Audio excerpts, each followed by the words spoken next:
They had sunk more enemy ships than any submarine in the Pacific. They were the hunters of the deep, silent, unseen, unstoppable. But on one October night in 1944, the ocean decided to strike back.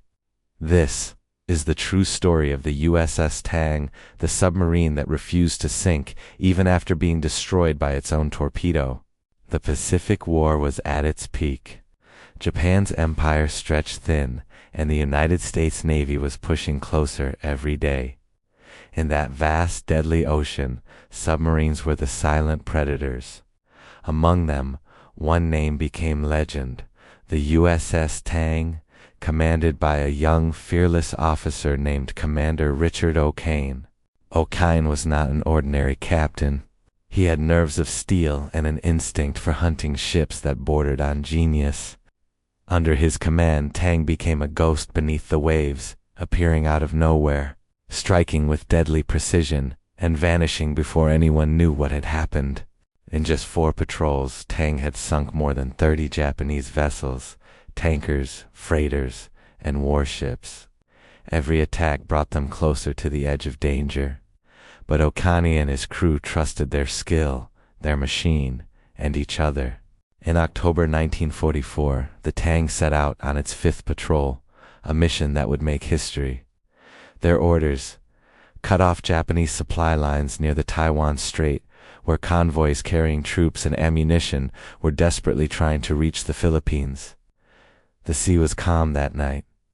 The stars shimmered above the black water as the Tang's crew moved quietly through the narrow channel, hunting.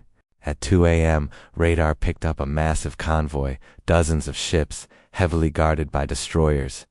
O'Kane smiled. This was what they were born for. He ordered the periscope up. Through the lens, the silhouettes of Japanese ships glided against the moonlight. Perfect targets. "Stand by to fire," he said calmly. The torpedo tubes hissed.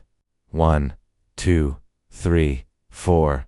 Explosions ripped through the night. Flames leapt high as tankers erupted one after another. The Japanese convoy scattered in chaos. But Tang wasn't done. She fired again and again. In less than 20 minutes, 5 ships were gone. It was a perfect attack. As the destroyers began dropping depth charges, O'Kane ordered the sub to dive deep. The explosions rocked the hull, water pipes burst, lights flickered, but the Tang held together. When the noise faded, they rose again, ready to finish the job. The crew was exhausted, but the ocean was still full of targets. O'Kane decided to fire one last torpedo, their final shot of the patrol. It left the tube smoothly, slicing into the dark. Everyone waited for the distant explosion. 10 seconds, 20, 30, nothing. And then a flash, but it wasn't ahead of them, it was behind. The torpedo had malfunctioned.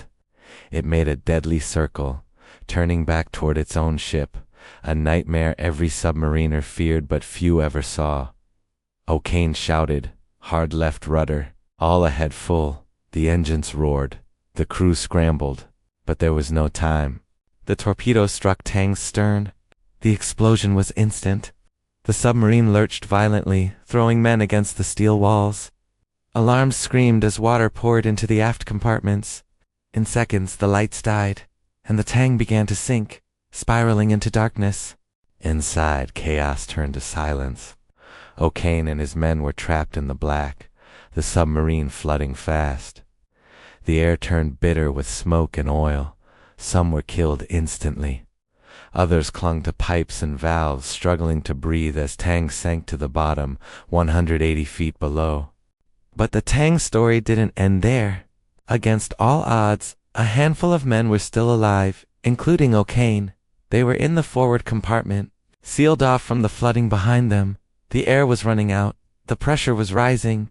They had one impossible option: escape through the forward torpedo tube, straight into the open sea. O'Kane looked around at his men. "We're not going to die here," he said quietly. "Let's go home." They took turns climbing into the tiny escape hatch, one man at a time. Each had to flood the chamber, open the outer door, and push themselves up through the freezing black water, hoping to reach the surface before the pressure crushed them or their lungs burst. One by one they disappeared. Some made it, some didn't. O'Brien was the last to leave. He took one final look at the submarine that had been his home, his weapon, his pride. Then he opened the hatch and let the sea take him. When he reached the surface, he saw burning ships around him, flames lighting up the night sky. He was alive, but barely. The surviving men clung to bits of wreckage, drifting through the wreckage of their own victory. As dawn rose, Japanese patrol boats arrived and pulled the few survivors from the water. Out of a crew of 87 men, only 9 survived. They were taken to a POW camp, where they endured months of starvation and torture until Japan's surrender in 1945. Richard O'Kane spent the rest of the war behind barbed wire, haunted by the explosion that ended his ship and his brothers. When the survivors finally returned home, the world learned the truth. The USS Tang had sunk more ships than any other American submarine in the Pacific, and died by her own torpedo on her greatest night of victory. For his courage and leadership, Commander O'Kane was awarded the Medal of Honor. But he never forgot the men who didn't come back, the ones who went down with their submarine, still fighting, still believing she would rise again. They called her the submarine that refused to sink, because even as she lay broken on the ocean floor, her spirit lived on in the men who fought to the end. And in the silence of the Pacific, where her steel hull still rests, the water whispers their story, a story of courage, fate, and the price of victory.